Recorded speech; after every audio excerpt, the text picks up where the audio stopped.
ఆరోగ్యమే మహాభాగ్యం కార్యక్రమానికి స్వాగతం. ఈనాటి కార్యక్రమంలో మనం ముందుగా వైద్యో నారాయణ హరి అన్నారు పెద్దలు. దీనికి సంబంధించి వైద్యం అనేది జీవితంలో చాలా కీలకంగా మారిపోయింది.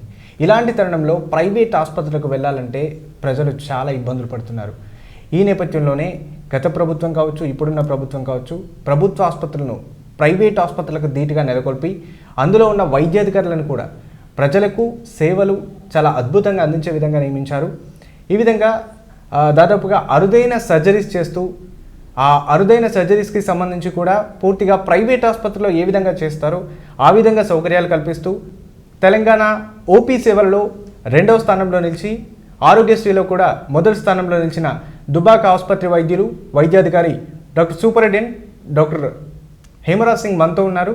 వారిని అడిగి పూర్తిగా వారు ఎన్ని సర్జరీస్ చేశారు, వాళ్ళ వైద్య సేవలు ఏ విధంగా ఉన్నాయి, వీటన్నిటికి సంబంధించి పూర్తి వివరాలు తెలుసుకుందాం. నమస్కారం సార్. నమస్తే. ముందుగా మీ బాల్యం, విద్యాభ్యాసం? నేను మొత్తం government school, government college, Gandhi medical కాలేజీలో ఎంబీబీఎస్ 1990లో జాయిన్ అయినా, 95లో అయిపోయింది. తర్వాత అనస్థీషియా 97 1 year 1.5 year చేసిన. వరంగల్ నుంచి మళ్ళీ గాంధీకి వచ్చి చేసిన. తర్వాత సర్వీస్లో జాయిన్ అయ్యాను నేను. ఫస్ట్ సర్వీస్ మనం చేసింది టేక్మాల్, మెదక్ డిస్ట్రిక్ట్. అక్కడ నుంచి పీజీ ఇన్ సర్వీస్ కోటాలో ఎంఎస్ ఓబీజీ చేయడం జరిగింది. అక్కడ నుంచి రామాయంపేటకు వచ్చిన. నెక్స్ట్ రామాయంపేటలో దాదాపు 6 years ఉన్నా, 6.5 years ఉన్నా. అక్కడ అంతకుముందు ఏం లేకుండే, సర్జరీస్ కానీ పోస్ట్ మార్టమ్స్ కానీ ఏం లేకుండే. నేను ఇంకో ఫ్రెండ్ వచ్చి అక్కడ పోస్ట్ మార్టం స్టార్ట్ చేసినాము, మేజర్ సర్జరీస్ చేసినాము. అక్కడ దాదాపు రోజు 3-4 సర్జరీస్ చేస్తుంటాము అక్కడ రామాయంపేట గవర్నమెంట్ హాస్పిటల్లో. అక్కడ నుంచి నేను మళ్ళీ ప్రమోషన్లో మెదక్ డిస్ట్రిక్ట్ హాస్పిటల్, ఇప్పుడు ఏరియా హాస్పిటల్ అప్పుడు ఉండే, అక్కడికి పోవడం జరిగింది. మెదక్ హాస్పిటల్లో కూడా రేర్ సర్జరీస్ అన్నీ చేయడం జరిగింది. అక్కడ కూడా అంతకుముందు తక్కువ అవుతుండే, కానీ మనం పోయిన తర్వాత చాలా ఇంప్రూవ్ అయింది. దాదాపు 250 కేసులు నెలకు చేయడం జరిగింది అక్కడ మెదక్, ఇప్పుడున్న డిస్ట్రిక్ట్ హాస్పిటల్, అప్పుడు ఏరియా హాస్పిటల్ ఉండేది. అక్కడ నుంచి నెక్స్ట్ దుబ్బాకు వచ్చిన. నేను దుబ్బాకు వచ్చి 2014లో ఈ దుబ్బాకలో రామలింగారెడ్డి సార్ ఎమ్మెల్యేగా ఉన్నప్పుడు ఇక్కడ థియేటర్ లేకుండే మనకి. అయితే సారు ప్రోద్బలంతో, ఆయన సపోర్ట్ తోటి థియేటర్ ఎక్విప్మెంట్ మొత్తం ట్రాన్స్ఫర్ చేసి వేరే హాస్పిటల్ని షిఫ్ట్ చేసుకొని మనం ఇక్కడ థియేటర్ స్టార్ట్ చేయడం జరిగింది 2014లో. సార్ కష్టపడి ఆరోగ్యశ్రీ కూడా తెప్పించిండు ఆ టైంలోనే. ఆరోగ్యశ్రీ వచ్చిన తర్వాత దాంట్లో కూడా కేసెస్ చేయడం జరిగింది. సిజేరియన్ సెక్షన్స్, అన్ని surgeries, almost general surgeries, gynaec, obstetrics, paediatric surgeries కూడా చేయడం జరిగింది. అక్కడ మంచి మంచి రేర్ కేసెస్ కూడా మన దగ్గరికి వచ్చేటివి. వచ్చినాయని రిజెక్ట్ చేయకుండా సేవాభావంతో చేయడం జరిగింది.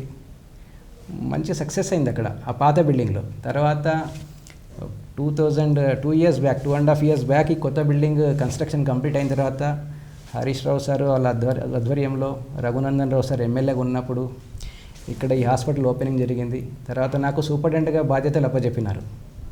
అప్పుడు కూడా మనం ఇంకా కొంచెం బాధ్యతలు పెరిగినట్టు, న్యాచురల్గా మనం చేస్తున్న సర్వీస్ ఇంకా ఇంప్రూవ్ చేద్దామన్న ఉద్దేశంతో రావడం జరిగింది. మొత్తం కేసెస్ రావడం చుట్టుపక్కల జిల్లాల నుంచి, ఆల్మోస్ట్ సిరిసిల్ల, కామారెడ్డి, మెదక్ చుట్టుపక్కల గ్రామాలు, మెదక్ డిస్టిక్ నుంచి ఇటువైపు మనకు సిద్దిపేటకి వెళ్ళి కూడా చాలా కేసెస్ ఇక్కడికి రావడం జరిగింది. అక్కడ అడ్మిట్ అయిన కేసెస్ కూడా మన దగ్గరకు వచ్చి సర్జరీస్ చాలా చేసినాం మనము. ఆ విషయంలో నేను చాలా హ్యాపీగా ఫీల్ అవుతా.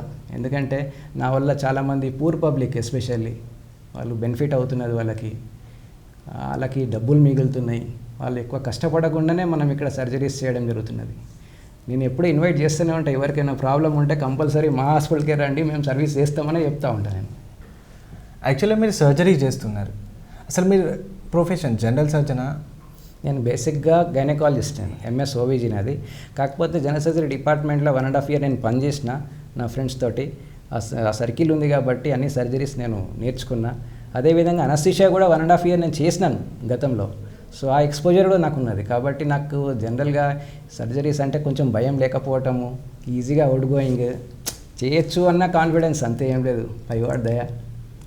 ముఖ్యంగా అందరం మీరు డాక్టర్ అవ్వడానికి అంటే మనం బేసిక్గా 10th క్లాస్ తర్వాత ఇంటర్లో బైపీసీలో అంటే మీకు ముందు నుంచి చాలా ఇంట్రెస్ట్, అంటే ఇట్లాంటి సర్జరీస్ అంటే చాలామంది భయపడుతూ ఉంటారు. బట్ మీరు ఇంత ఇష్టంగా, ఇంత ఇష్టంతో కష్టమైన పని ఇంత అద్భుతంగా చేస్తున్నారంటే అసలు దీనికి ఏ విధంగా స్పందిస్తారు? 100% నాకు నా ప్యాషన్ అది. సర్జరీ చేయడం అనేది నాకు ఏ నిద్రలు లేపినా కానీ నేను సర్జరీ చేస్తాను. ఎట్లా ఉన్న పరిస్థితి నేను ట్యాకిల్ చేసే ప్రయత్నం చేస్తూనే ఉంటాను, దానికోసం కొట్లాడితే థియేటర్లో ఆ సర్జరీ కేసుని ఎట్లా చేస్తే బాగుంటుంది, ఎట్లా చేస్తే బయటపడుతుంది అన్న ఐడియాస్ వస్తూనే ఉంటాయి, దాని ప్రకారం చేస్తూనే ఉంటాను నేను. నాకు ఇష్టం సర్జరీ అంటే, అంతే. రైట్. సర్జరీ చేసేటప్పుడు డిఫరెంట్ సర్జరీస్ ఉంటాయి. ఒక్కో సర్జరీకి ఏ విధంగా ఎలాంటి జాగ్రత్తలు తీసుకోవాలి, ఆ సర్జరీ చేసేటప్పుడు అసలు మీరు ఏ విధమైన నియమాలు పాటిస్తారు? ప్రతి కేసుని నేను నా పర్సనల్ కేసు, మన కేసు, దాన్ని ఎట్లా చేస్తే బాగుంటుంది. ఒక్కొక్కసారి మనకు డయాగ్నోసిస్ మిస్ అయిపోతాం, స్కాన్లలో కానీ సిటీ స్కాన్, ఎంఆర్ఐ స్కాన్లలో కూడా ఒక్కొక్కసారి మిస్ అయ్యే అవకాశం ఉంటుంది. కానీ అక్కడ టేబుల్ మీదకి పోయిన తర్వాత సిచ్యువేషన్ కండిషన్ని చూసి దాన్ని ఎట్లా చేస్తే మనం బయటపడతాము, దాన్ని ఏ విధంగా ఈజీగా మనం చేయగలుగుతాం అనే ఐడియాస్ వస్తూ ఉంటాయి, దాని ప్రకారం పోతూ ఉంటాయి. యాక్చువల్గా చెప్పాలంటే బుక్ రాసిన దాని ప్రకారం ఆ కేసు చేయాలంటే చాలా కష్టం. ఆ బుక్లో రాసిన దాని ప్రకారం చేయలేము. కొన్ని కేసెస్ లోపల డయాగ్నోసిస్ వేరే ఉంటుంది, పిక్చర్ వేరే ఉంటుంది. So according to that picture మనం దాంట్లో ఇన్వాల్వ్ చేయాల్సి వస్తుంది. ఇన్వాల్వ్మెంట్, డెడికేషన్, డిటర్మినేషన్ చేస్తూనే ఉండాలి, అంతే. యాక్చువల్లీ ఈ రోజుల్లో అంటే డెంటిస్ట్ కావచ్చు, లేకపోతే గైనకాలజీ కావచ్చు, వీళ్ళందరూ ఎక్కువగా లేడీస్ ఆ ప్రొఫెషన్కి వెళ్తున్నారు. మీరు గైనకాలజీకి ఎందుకు వెళ్ళారు? నేను నా సేమ్ మార్క్స్ వచ్చినాయి పీజీ ఎంట్రన్స్ ఎగ్జామ్లో. నా కొలీగ్కి నాకు ఫైనల్ ఇయర్ ఎంబీబీఎస్ మార్క్స్ కొంచెం జస్ట్ ఒక 2 మార్కులు తక్కువ ఉండడం వల్ల ఆయనకు ముందు పిలిస్తే జనరల్ సర్జరీ సీట్ గాంధీది పోయింది, నాకు మిగిలింది వరంగల్ ఎంఎస్ ఓబీసీ. ఇక తప్పదు కదా, నో ఆప్షన్. నాకు ఇంకోసారి ఎట్లా సర్జరీ కదా ఇది కూడా, గైనిక్ అంటే కూడా మనం నేర్చుకుందాం, జనరల్ సర్జరీస్ ఏముంటుంది మొత్తం మనదే కదా అన్నట్టుగా నేను జాయిన్ అయిపోయి తీసుకున్నా. ఫస్ట్లో భయపడ్డా, నేను గైనకాలజిస్ట్ని కదా, ఏం చేయగలుగుతాను, నేను అసలు ఏమైనా చేయగలుగుతానా. కాకపోతే తర్వాత అర్థమైంది ఏంటంటే మనకు పర్వాలేదు, బాగానే వస్తున్నారు, అంటే రిసీవ్ చేసుకుంటానని అని చెప్పేసి కొంచెం హ్యాపీగా ఫీల్ అయ్యింది. అంటే గైనిక్లో మీరు ఓన్లీ సర్జరీస్ మాత్రమే చేసేవారా, లేకపోతే ఓపీ పేషెంట్స్ కూడా చూసేవారా? ఓపీ చూసేవాడిని. నార్మల్ డెలివరీస్కి నేను బాగా ప్రిఫరెన్స్ ఇస్తాను, మ్యాక్సిమం నార్మల్కే ట్రై చేస్తాను. ఎప్పుడన్నా ఎమర్జెన్సీ ఉండి సర్జరీసే చేయడం తప్ప, సిజేరియన్ సెక్షన్స్, ప్రైమరీస్ మ్యాక్సిమం మన దగ్గర నార్మల్ చేయడం జరుగుతుంది. ఇక్కడ ప్రీవియస్ సర్జరీస్ ఉంటే కంపల్సరీ అనుకున్నప్పుడే మనం సర్జరీస్కి పోతాం. మామూలుగా మ్యాక్సిమం నార్మల్గా ట్రై చేస్తున్నాం మనం. గవర్నమెంట్ కూడా బాగా ఫోకస్ చేస్తుంది నార్మల్ చేయమని చెప్పేసి, ప్రైమరీ కేసెస్ ఎస్పెషల్లీ, అదే మనం ఫాలో అవుతున్నాం ఇక్కడ. ముఖ్యంగా గైనిక్ అంటున్నారు కాబట్టి ఈ డెలివరీస్ సంబంధించి ముందు ఏదైతే నార్మల్ డెలివరీ అవుతుందో నెక్స్ట్ వాళ్ళకి కూడా దాదాపుగా సర్జరీ కాకుండా నార్మల్ అయ్యే అవకాశం ఉందా, లేకపోతే ఈ డెలివరీ కంపల్సరీ చేయాల్సి వస్తుంది? అంటే ప్రీవియస్ సెక్షన్స్ నార్మల్ అయ్యే అవకాశం ఉన్నది. ప్రీవియస్ సెక్షన్ ఇండికేషన్స్ ప్రకారం సపోజ్ ప్రైమరీ కేసులో కార్డర్ నెక్ ఉన్నది, ఫీటల్ డిస్ట్రెస్, మెకోనియం స్టెయిన్డ్, అట్లా ఏమన్నా ప్లాసెంటా ప్రీవియా, అబ్రప్షియో ప్లాసెంటా ఉంటే మనం ప్రైమరీ కేసులలో సర్జరీ చేసిన కేసులు కూడా నెక్స్ట్ టైం మనకి వీబ్యాక్ మనం సెక్షన్ చేసిన తర్వాత మళ్ళీ నార్మల్ చేసుకునే అవకాశం ఉంటుంది. కాబట్టి దీన్ని గుర్తించి మిగతా గవర్నమెంట్ హాస్పిటల్ వాళ్ళు కూడా ప్రీవియస్ సెక్షన్స్ అనగానే ఇమ్మీడియట్గా సర్జరీ పెట్టుకోకుండా ప్రీవియస్ అంతకుముందైన సర్జరీ ఇండికేషన్స్ ఏమున్నాయి మనకి దాన్ని చూసి అవసరం ఉంటే ప్రీవియస్ సర్జరీస్ కూడా నార్మల్ చేసుకోవచ్చు మనం. మీరు ఇది నేను ఫాలో అవుతున్నా, ప్రీవియస్ సర్జరీస్ నార్మల్ చేస్తున్నా నేను. ఐఐటి కానీ కంపల్సరీ అన్నప్పుడు మనం వెళ్ళిపోతాం సెక్షన్కి, ఎలెక్టివ్ సెక్షన్ పెట్టుకోవచ్చు, లేదంటే ఎమర్జెన్సీ చేసుకోవచ్చు. రైట్. ఇక్కడికి రాకముందు మెదక్, దాదాపు రామాయంపేట ఆ ఏరియాలో చేశాను అన్నారు. అక్కడ ఎక్కువ ఎట్లాంటి కేసులు టేకప్ చేసేవారు? అక్కడ కూడా జనరల్ సర్జన్ అన్నీ చేసేవాడిని, దాదాపు అన్ని కేసెస్ చేయడం జరిగింది. గైనిక్ ఏ పేషెంట్కి ఏ ప్రాబ్లం ఉన్నా కానీ జనరల్గా సర్జికల్ ప్రాబ్లం ఏది ఉన్నా కానీ టేకప్ చేసే అలవాటు ఉన్నది. ఎందుకు నాకు పబ్లిక్ని అంటే డబ్బులు ఖర్చు అవుతాయి వాళ్ళవి, మళ్ళీ ప్రాబ్లమ్స్ వస్తాయి వాళ్ళకి. ఎందుకంటే బేసిక్గా నేను కూడా పెద్ద రిచ్ కాదు, పూర్ కండిషన్కి వెళ్ళి వచ్చినాను నేను. ప్రాబ్లమ్స్ ఎట్లా ఉంటాయి మిడిల్ క్లాస్లో కానీ లోవర్ మిడిల్ క్లాస్లో ఎట్లా ఉంటుందని నాకు తెలుసు. కాబట్టి నేను గుంజేసుకుంటా, కష్టపడకుండా ఎందుకు పోతారో అక్కడి ఇటు నాకు రండి నేను చేస్తా అని చెప్పి తీసేసుకుంటా ఉంటాను నేను. ముఖ్యంగా జనరల్ సర్జన్, గైనకాలజీ 2 డిపార్ట్మెంట్స్, ఈ రెండింటికి డిఫరెన్స్ ఏముంటుంది? సర్జన్ బట్ గైనిక్లో సర్జరీ చేస్తారు, నార్మల్ డెలివరీ చేస్తారు, బట్ జనరల్ సర్జన్లో ఎలాంటి ఆపరేషన్స్ ఎక్కువ చేస్తూ ఉంటారు? జనరల్గా అపెండిక్స్లు వస్తూ ఉంటాయి, పైల్స్, ఫిషర్స్, అదే హిమరాయిడ్స్, గాల్ బ్లాడర్ స్టోన్స్ ఉంటే చేయడం జరుగుతుంది. డియూ పర్ఫొరేషన్స్ ఉన్నా కానీ, హెర్నియాలు, ఇన్సిషన్ హెర్నియాస్ ఉన్నా కానీ, ఇంగ్వనల్ హెర్నియాస్ ఉన్నా కానీ, ఫీమోరల్ హెర్నియాస్ ఉన్నా కానీ, ఆల్మోస్ట్ అన్ని సర్జరీస్, గాల్ బ్లాడర్ స్టోన్స్ కాకుండా యూరినరీ బ్లాడర్ స్టోన్స్ ఉన్నా కానీ తీయడం జరుగుతుంది మన దుబాక ఏరియా హాస్పిటల్లో. ఏ కేసు అయినా కానీ దాదాపుగా మనం టేకప్ చేస్తున్నాం. రైట్. ఈ రోజుల్లో మనం చాలా చూస్తున్నాం, రేర్ కేసెస్ అని కాదు, ఎక్కువ కేసెస్ గాల్ బ్లాడర్ స్టోన్ అనేది అటు లేడీస్లో కావచ్చు ఇటు బాయ్స్లో కావచ్చు చాలా కేసులు అవుతున్నాయి, చాలా సర్జరీస్ అవుతున్నాయి. మెయిన్గా అంటే ఇది రాకుండా ఉండడానికి ఎలాంటి జాగ్రత్తలు తీసుకోవాలి, అసలు గాల్ బ్లాడర్ స్టోన్ ఎందుకు వస్తుంది? అంటే ఫ్యాట్, ఫీమేల్, 40, ఫర్టైల్ ఈ 4 F'లను బట్టి జనరల్గా గాల్ బ్లాడర్ స్టోన్స్ రావడం జరుగుతుంది. సో డైట్ ఇంపార్టెంట్, ఏజ్, కొంచెం తినే తిండి, ఏజ్ ఒకటి, మన లైఫ్ స్టైల్ జాగ్రత్తగా ఉంటే కొంచెం అవాయిడ్ చేసుకోవచ్చు. మన దగ్గర గాల్ బ్లాడర్ స్టోన్స్లో 99 స్టోన్స్ ఒక్క పేషెంట్కి తీయడం జరిగింది. గాల్ బ్లాడర్ నుంచి 99 స్టోన్స్, దాదాపు 1/2 సెంటీమీటర్ సైజు ఉన్న 99 స్టోన్స్ తీసి ఇక్కడ మన ఈ హాస్పిటల్లోనే చేయడం జరిగింది గాల్ బ్లాడర్. అంటే గాల్ బ్లాడర్ స్టోన్ తొందరగా గుర్తించి సర్జరీ చేసుకోవడం మంచిదా, లేకపోతే ఆ స్టోన్ అంటే ఆల్మోస్ట్గా వచ్చిన తర్వాత గాల్ బ్లాడర్ రిమూవ్ చేస్తూ ఉంటారు, రిమూవ్ చేయడం వల్ల ఏదైనా ప్రాబ్లం ఉండే అవకాశం ఉంటుందా? ఏం కాదు, 99% ఏముండదు. అంటే కొన్ని గాల్ బ్లాడర్లో 1-2 చిన్న చిన్న స్టోన్స్ ఉంటాయి, వాటికి సర్జరీ అవసరం లేదు. కొన్ని చోట్ల పోతే కంపల్సరీ అని చెప్పేసి అంటారు, కాకపోతే అంత నెససరీ కాదు. అంటే జాండీస్ కానీ లేకపోతే ఇన్ఫెక్షన్ కానీ లేకపోతే అకార్డింగ్ టు ప్రాబ్లమ్స్ ఎట్లా ఉంది దాన్ని బట్టి మనం డీల్ చేసుకోవాలి. అన్నీ అవసరం పడకపోవచ్చు, ఒక్కొక్కసారి కంపల్సరీ ఏమి ఉండదు. చిన్న చిన్న స్టోన్స్ ఉంటాయి, 2-3 ఉంటాయి, 3 mm 4 mm స్టోన్స్, ఏం కాదు దాంతో ప్రాబ్లం. అంటే ఇప్పుడు ఈ స్టోన్స్ రావడం వల్ల జాండీస్ కూడా ఫామ్ అయ్యే అవకాశం ఉందంటారా? అవసరం అవ్వచ్చు, జాండీస్ వచ్చే అవకాశం ఉంటుంది. వచ్చినప్పుడు ఆ సిచ్యువేషన్ క్రిటికల్ చేసుకోవాల్సి వస్తుంది. ట్రీట్మెంట్ ఇచ్చుకొని, మెడికల్ ట్రీట్మెంట్ ఇచ్చుకొని నెక్స్ట్ సర్జరీ ప్రొసీడ్ కావాలి. అంటే మీరు ఎక్కువగా రేర్ కేస్ అంటే ఈ జాండీస్ వచ్చి గాల్ బ్లాడర్లో స్టోన్స్ కావచ్చు లేకపోతే కిడ్నీలో స్టోన్స్ కావచ్చు, అవి లివర్లోకి రావడం, దాని ద్వారా జాండీస్ ఫామ్ అవ్వడం, ఇట్లాంటి సర్జరీస్ టేకప్ చేశారా? అంటే ఈ సెటప్లో మనం చేయలేం. జాండీస్ ఉండి బాగా కాంప్లికేటెడ్ ఉన్నప్పుడు ఏమవుతుంది అంటే పేషెంట్కి మన వల్ల 100% బెనిఫిట్ జరగాలి, పేషెంట్కి నష్టం జరగద్దు మనం చేసే సర్జరీ తోటి. సో మనం ఎంతవరకు న్యాయం చేయగలుగుతాం, ఎంతవరకు పేషెంట్ని మనము బయట వేయగలుగుతాం అనేది మనకు ఫస్ట్ డిటర్మినేషన్ కావాలి మనకు. తర్వాతనే మనము నెక్స్ట్ చేసే కేసులు మనం తప్పకుండా ఇక్కడ పెట్టుకుంటాం, కానీ కేసులు రెఫర్ చేస్తాం. హయ్యర్ సెంటర్స్ ఉంటాయి, ఇది ఏరియా హాస్పిటల్, అన్ని ఫెసిలిటీస్ ఉండవు మన దగ్గర, అంటే ఉన్న కాడికి మనం యూజ్ చేసుకొని చేస్తున్నాం. సో అటువంటి కేసెస్ ఏమన్నా ఉంటే టెర్షరీ సెంటర్కి పంపిస్తాం మేము ఇక్కడ నుంచి. మీరు సర్జరీ అనేది జనరల్ సర్జన్ కాబట్టి సర్జరీస్ నాకు ప్యాషన్, నాకు చాలా ఇష్టం, నేను దాన్ని పక్క ఒక యుద్ధం దీన్ని సాధించాలంటే చేస్తా అంటున్నారు. ఈ విధంగా చేసినప్పుడు మీ ఫేవరెట్ సర్జరీ ఏంటి? అంటే చాలా రకాలు ఉన్నాయి, హెర్నియా ఉంది, గాల్ బ్లాడర్స్ ఉన్నాయి, ఇవన్నీ మీ ఫేవరెట్ సర్జరీ ఏంటి? చుట్టుపక్కల చాలా హాస్పిటల్స్ 4-5 జిల్లాల నుంచి అప్పుడప్పుడు కొన్ని కాంప్లికేటెడ్ కేసెస్కి పిలుస్తారు. సర్వైకల్ ఫైబ్రాయిడ్స్, పెద్ద హ్యూజ్ సర్వైకల్ ఫైబ్రాయిడ్స్ ఉంటాయి. జనరల్గా దానికి యూరిటర్స్ అనేటివి పక్క నుంచి పోతూ ఉంటాయి. సో దాని చుట్టుపక్కల ఇంటెస్టైన్స్ ఉండడము డిఫికల్ట్ సర్జరీ, అది సర్వైకల్ ఫైబ్రాయిడ్ మామూలుగా. సో ఆ కేసులకు నేను వెళ్ళి చేస్తూ ఉంటాను. ఎక్కడ పిలిచినా కానీ మామూలుగా యూరాలజిస్ట్ వచ్చి స్టెంట్స్ వేసుకొని యూరిటర్స్లో తర్వాత డిసెక్షన్ చేసుకొని అలవాటు ఉంటుంది. చాలామంది అట్లా చేస్తూ ఉంటారు. కానీ మనం ఏంటంటే డైరెక్ట్ ఎంటర్ అవ్వటమే, దాని ప్లేన్స్లోకి వెళ్ళిపోయి తీసుకొని రావడం, అదే నాకు. అంటే మీ ఫేవరెట్ సర్జరీ, మీరు అంత ప్యాషన్గా అంత లైక్గా చెప్తున్నారు కాబట్టి ఫేవరెట్ సర్జరీ అనేది ఒకటి ఉంటుంది, అదేంటి అని? వెజైనల్ హిస్టెక్టమీస్ కూడా నేను బాగానే చేస్తాను.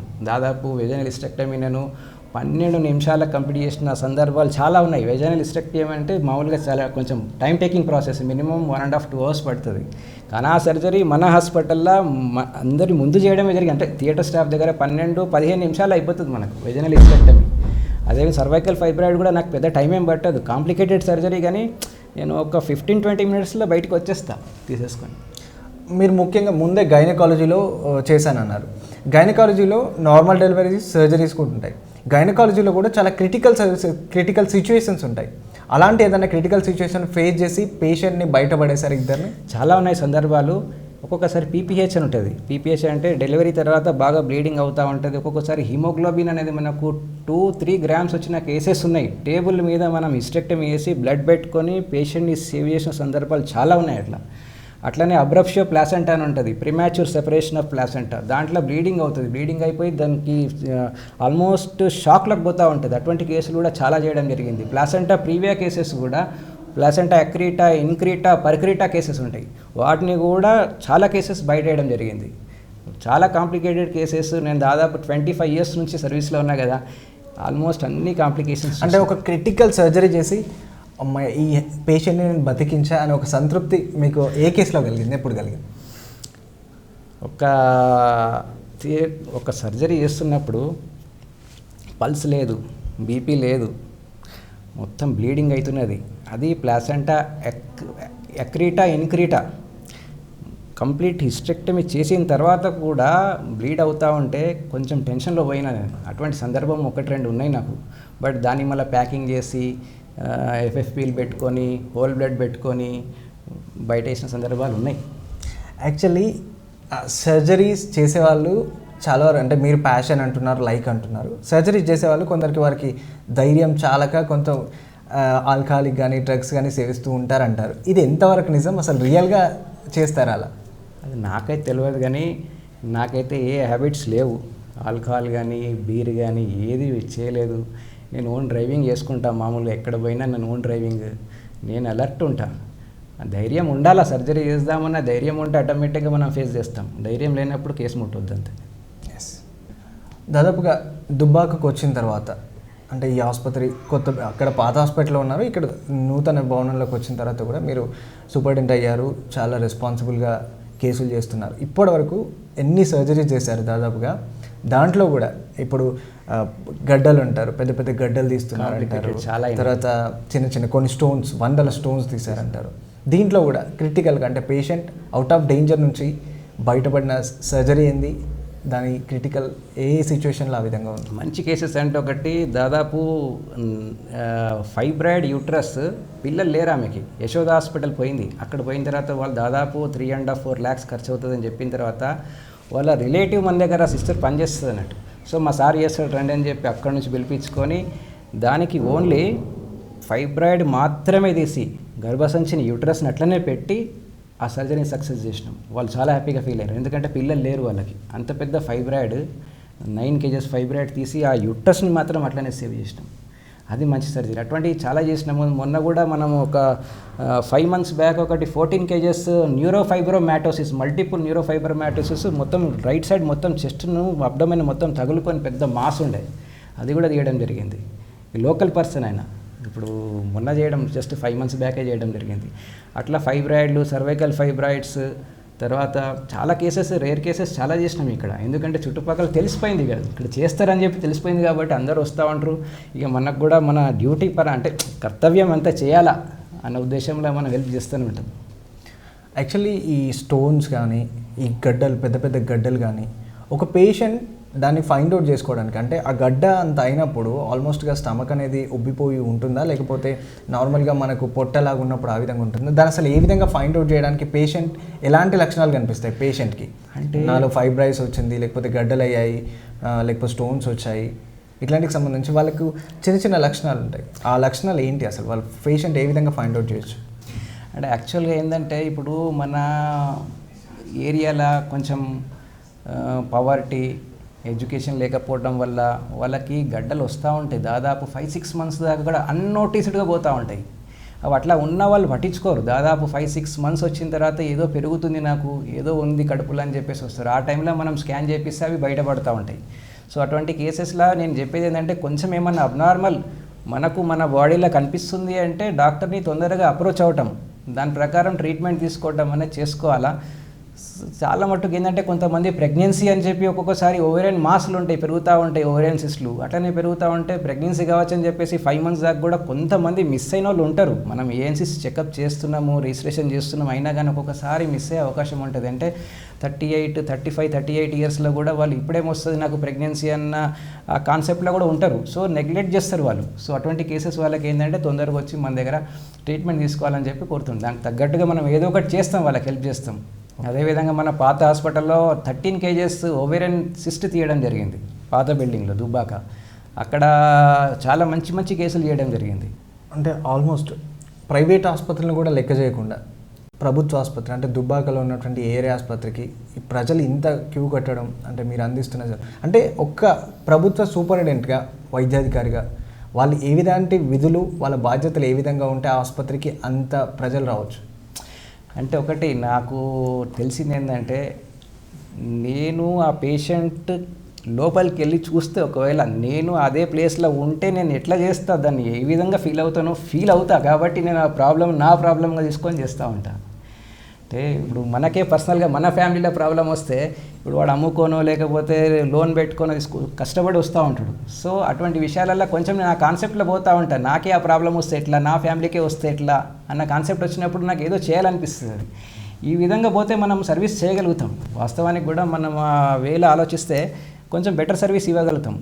హాస్పిటల్లో ఎలాంటి సర్వీసెస్ ఉన్నాయి, ఎంతమంది సిబ్బంది ఉన్నారు, అంటే ఏ డిపార్ట్మెంట్కి డాక్టర్స్ ఉన్నారు, దీనికి సంబంధించి ఎలాంటి సేవలు అందుతున్నాయి టోటల్గా?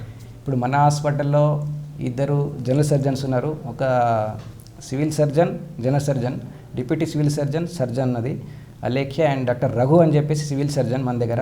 ఎండి జనరల్ మెడిసిన్ డాక్టర్ అరుణ, ఆమె సివిల్ సర్జన్ మన దగ్గర ఉన్నది. ఈ విధంగా డెంటల్ సర్జన్స్ కూడా 2 ఉన్నారు మన దగ్గర, ప్లస్ ఎంబీబీఎస్ డాక్టర్స్ 3 ఉన్నారు. టోటల్గా మన దగ్గర ఇప్పుడు 17 మెంబర్స్ డాక్టర్స్ ఉన్నారు మన దగ్గర ఎట్ ప్రజెంట్ మన దగ్గర పనిచేస్తున్నారు. సో అన్నీ దాదాపు general medicine, general surgery, dental, gynaec, paediatrics 2 ఉన్నారు మన దగ్గర. పీడియాట్రిక్స్ సివిల్ సర్జన్ ఒకతను ఉన్నాడు అండ్ పీడియాట్రిక్స్ సిఏఎస్ ఒకతను ఉన్నాడు. సో ఈ విధంగా మనము ఆ డిపార్ట్మెంట్ దాదాపుగా సర్వీస్ చేయగలుగుతున్నాం మనం. యాక్చువల్లీ యాక్సిడెంట్ కేసెస్ కూడా చాలా చూస్తూ ఉంటాము, వస్తూ ఉంటాయి ఈ హాస్పిటల్కి.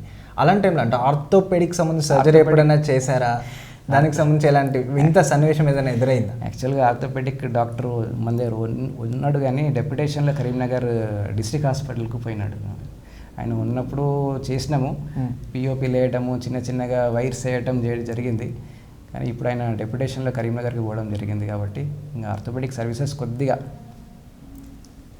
మీరు ఆర్థోపెడిక్ సర్జరీ ఎప్పుడైనా చేశారా, లేకపోతే ఏదైనా ఒక ఫేస్ చేశారా ఆ సర్వీసెస్? నేను యాంపుటేషన్స్ చేస్తుంటా, బిలోని యాంపుటేషన్స్, ఎబోని యాంపుటేషన్స్ చేస్తూ ఉంటా, గ్యాంగ్లియాన్స్ చేస్తూ ఉంటా. స్కాన్స్కి సంబంధించి మీరు ఏదైనా సర్జరీ చేస్తున్నారంటే స్కాన్ చాలా ఇంపార్టెంట్. అది ఎంఆర్ఐ కావచ్చు, సిటీ స్కాన్ కావచ్చు, అబ్డోమిన్ కావచ్చు, అల్ట్రా కావచ్చు, అన్ని స్కాన్స్ ఇంపార్టెంట్. మన హాస్పిటల్లో ఎలాంటి సర్వీసెస్ ఉన్నాయి, ఎలాంటి స్కాన్ సర్వీసెస్ ఇప్పటివరకు ఏమేమి ఉన్నాయి? మనకు ఒక రేడియాలిస్ట్ అవసరం ఉన్నది మన హాస్పిటల్కి. అదేవిధంగా ఒక స్కాన్ మెషిన్ కూడా కావాలి మనకి. అయితే ఆ స్కానింగ్ కూడా మనము పూర్ పబ్లిక్ ఇక్కడ చేయగలుగుతాం, పూరని కాదు ఎవరు వచ్చినా చేయగలుగుతాం. ఆ సర్వీస్ ఇస్తే గవర్నమెంట్కి నేను రిక్వెస్ట్ చేస్తున్నా, ఒక రేడియాలిస్ట్, ఒక స్కాన్ మెషిన్ ఇస్తే కొత్తది మనం ఇంకా సర్వీసెస్ ఇంప్రూవ్ చేసుకోవచ్చు ఇక్కడ. ఎందుకంటే ఇంత మంచి సర్వీసెస్ అందిస్తున్నారు కాబట్టి, ఇంత అతి కష్టమైన సర్జరీస్ కూడా మీరు చేస్తున్నారు కాబట్టి ఆ ఎంఆర్ఐ, సిటీ స్కాన్ లాంటి ఈ ఆసుపత్రికి రావాలని మేము కూడా కోరుకుంటున్నాం. గైనకాలజీకి సంబంధించి సర్జరీ, జనరల్ సర్జరీకి సంబంధించి మీరు సర్జరీ ప్యాషన్ అంటున్నారు కాబట్టి ఎక్కువగా ఈ గైనకాలజీలో నార్మల్ డెలివరీస్ అనేది గవర్నమెంట్ చాలా వరకు నార్మల్ డెలివరీస్ చేయడం వల్ల పేషెంట్ బాగుంటుంది, పుట్టబోయే బిడ్డ బాగుంటుంది కాబట్టి ఎక్కువగా నార్మల్ డెలివరీస్కి ప్రిఫరెన్స్ ఇవ్వండి అని అంటున్నారు. ఇక్కడ దుబాక్ ఆసుపత్రికి మీరు వచ్చిన తర్వాత మీ సర్జరీ అని చెప్పి సర్జరీ చేస్తున్నారా, లేకపోతే నార్మల్ డెలివరీస్ ఎక్కువ చేస్తున్నారా? నేను సర్జరీస్ నాకు ఇష్టం ఉన్నా కానీ మనం ప్రోటోకాల్ ప్రకారము నార్మల్స్ ఎక్కువ చేసుకోవాలి. ఎప్పుడు కూడా పేషెంట్ సేఫ్టీ. ఒకసారి మనం ఇన్సిషన్ ఇచ్చినాం పేషెంట్కి అంటే లోపల అడిషన్స్ ఫామ్ కావచ్చు, ఇన్సిషన్ ఎనియాస్ రావచ్చు, లేకపోతే బస్ట్ అబ్డోమెన్ రావచ్చు, పోస్ట్ సర్జరీ కాంప్లికేషన్స్ అనేవి చాలా ఉంటాయి. సో మ్యాక్సిమం సర్జరీస్ అవాయిడ్ చేయడమే బెస్ట్. తప్పదు అనుకున్నప్పుడే మనం సర్జరీ చేయడం ఉత్తమం. ఇప్పుడు అన్నెసరీ మనం సర్జరీస్ చేయడం లేదు. 30% సెక్షన్స్ చేయడం జరుగుతుంది, దాదాపు 70% నార్మలే అవుతున్నాయి మన హాస్పిటల్లో. మ్యాక్సిమం నార్మల్కే ట్రై చేస్తాం, అట్లేం లేదు. ఓవరాల్గా రాష్ట్ర వ్యాప్తంగా చూసుకోవచ్చు అంటే ఈ ప్రభుత్వ ఆసుపత్రులకు ఎక్కువగా పేషెంట్లు వస్తున్నారు కాబట్టి నార్మల్ డెలివరీస్ పర్సంటేజ్ ఎంత పెరిగిందంటారు? దాన్ని పెరగడానికి కారణం ఏంటంటారు? గవర్నమెంట్ చాలా కేర్ తీసుకుంటున్నది. టోటల్ స్టేట్ వైడ్ కూడా దాదాపు ఇంతకుముందు 70% సెక్షన్స్, 30% నార్మల్ అయ్యేది కూడా ఈ మధ్యలో రాష్ట్ర వ్యాప్తంగా కూడా దాదాపు 60% నార్మల్, 40% సెక్షన్స్ చేయడం జరుగుతుంది. గవర్నమెంట్ జూమ్ మీటింగ్స్ పెట్టేసి మా కమిషనర్ గారు, మా DCHS చాలా ఫోకస్ చేస్తున్నారు, మీటింగ్స్ తీసుకుంటారు, మాకు ఎప్పుడు ఇన్స్ట్రక్షన్స్ ఇస్తూ ఉంటారు, నార్మల్ చేయండి అని చెప్తూ ఉంటారు. ఆ విషయంలో మాత్రం గవర్నమెంట్ చాలా కేర్ఫుల్గా ఉంది, మేము కూడా అది పాటిస్తున్నాం. అది ప్రైవేట్ హాస్పిటల్కి వెళ్ళాలంటేనే ఈ రోజుల్లో చాలా వరకు క్యూలు కట్టడానికి ప్రజలు ఇబ్బంది పడుతున్నారు. అలాంటి గవర్నమెంట్ హాస్పిటల్లో కూడా చాలా వరకు మన దుబాకకు సంబంధించి చూసుకున్నట్లయితే చాలా మంది వస్తున్నారు కాబట్టి ఓపీ ఎక్కువగానే ఉంటుంది. దీనికి సంబంధించి అంటే ఒక QR కోడ్ ఏర్పరచాలని మేము తెలుసుకున్నాం. దీనికి సంబంధించి ఇన్ఫర్మేషన్ ఏంటి అంటే ఇది ఆయుష్మాన్ భారత్ కార్డ్, ఆభా కార్డ్ అనేది మనం ఇస్తున్నాము.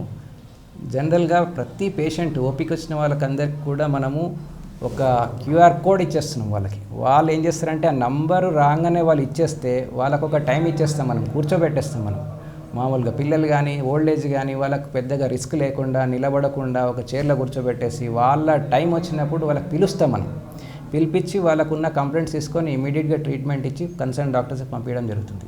సో దీనివల్ల వాళ్ళ టైం సేవ్ అవుతున్నది, వాళ్ళు నిలబడకుండా కష్టపడే అవసరం ఉండలేదు, ప్లస్ వాళ్ళు కంఫర్ట్గా ఫీల్ అవుతున్నారు. ఇది మన దగ్గర రాష్ట్రంలో మనం రెండో స్థానంలో ఉన్నాం.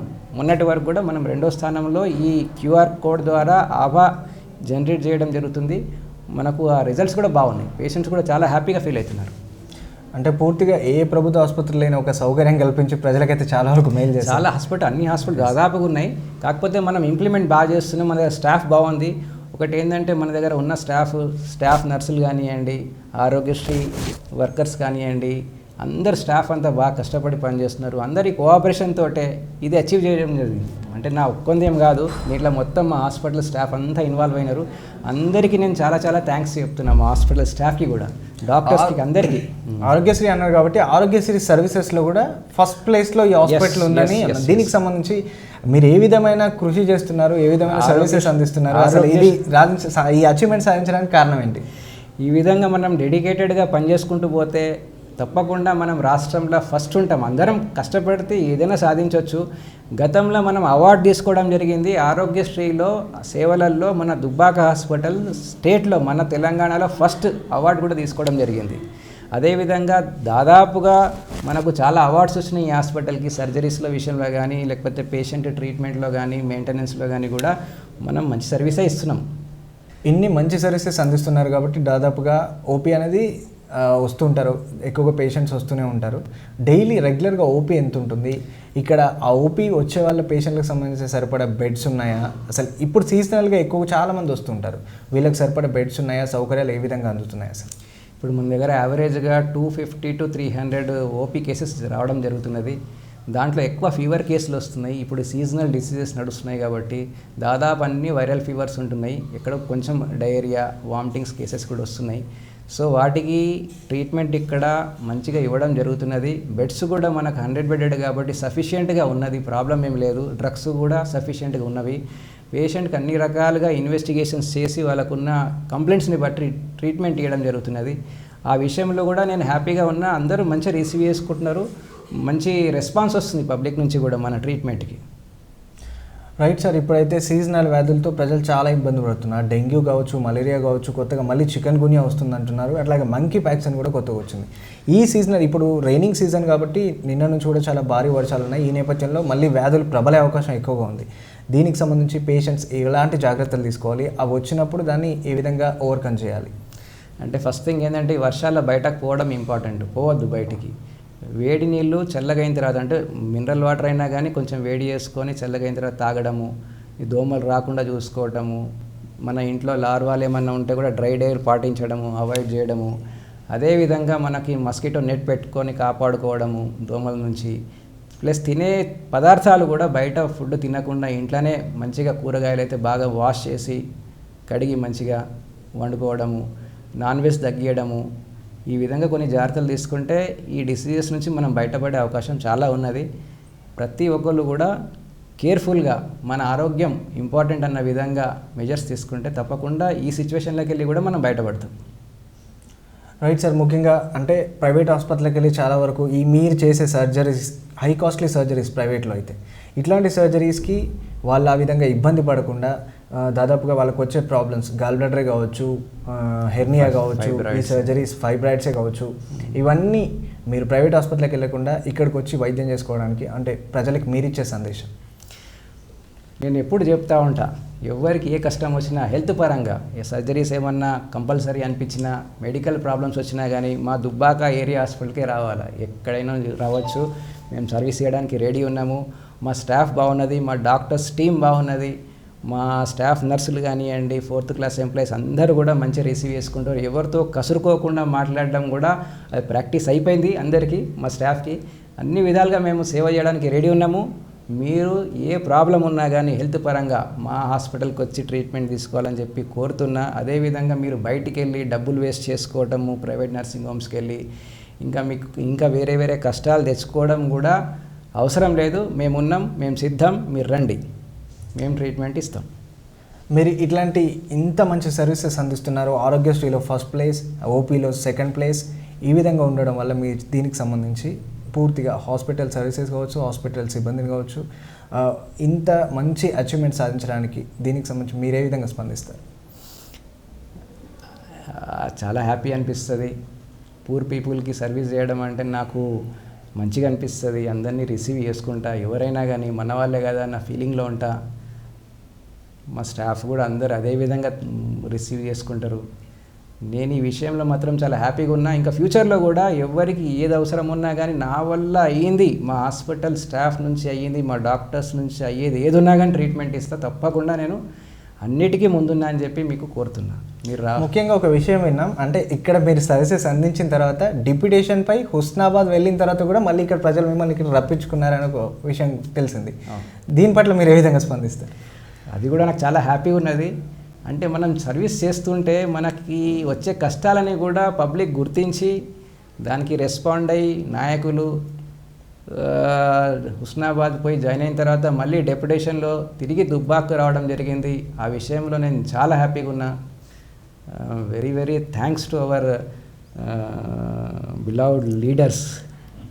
రైట్. ఇప్పుడు సీజనల్గా వర్షాలు పడ్డాయంటే వ్యాధులు ప్రబలుతూ ఉంటాయి. దాంతోపాటు అంత గడ్డి పెరిగిపోతుంది పూర్తిగా ఉండడం వల్ల ఈ పాములు, తేళ్ళు, ఈ కుక్క కాట్లు అనేవి చాలా వరకు కుక్కలు అయితే దాదాపుగా చాలా ఇబ్బంది పెడుతున్నాయి యాంటీరేబిస్ సంబంధించి. మొన్న రీసెంట్గా దుబ్బాకులోనే చూసాం, ఒక వృద్ధురాలు గుడిసెలో ఉంటే వెళ్ళి పీకెత్తుంది. అలాగే బేగంపేటలో చిన్నారిని పూర్తిగా అయిపోయింది, నీలోఫర్ ఆసుపత్రిలో ఉంది, ప్రాణాపాయ స్థితిలో ఉంది.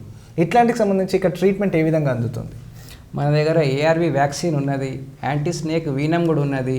స్నేక్ బైట్స్ వచ్చినా కానీ, కుక్క కాటుతో వచ్చినా కానీ మనం మొత్తం ఇమ్యూనోగ్లోబులిన్స్ కూడా మనం తెప్పియడం జరిగింది. అవసరం ఉంటే హైదరాబాద్ పంపకుండా పేషెంట్స్కి ఇబ్బంది కాకుండా మన దగ్గరనే ఇమ్యూనోగ్లోబులిన్స్ కూడా సప్లై ఉన్నది, మనం తెచ్చుకుంటున్నాం, ఇస్తున్నాము. అదేవిధంగా ఏఆర్వి కూడా ఫుల్ డోసెస్ ఉన్నాయి, సఫిషియెంట్ వ్యాక్సిన్స్ ఉన్నాయి, ఏం ప్రాబ్లం లేదు.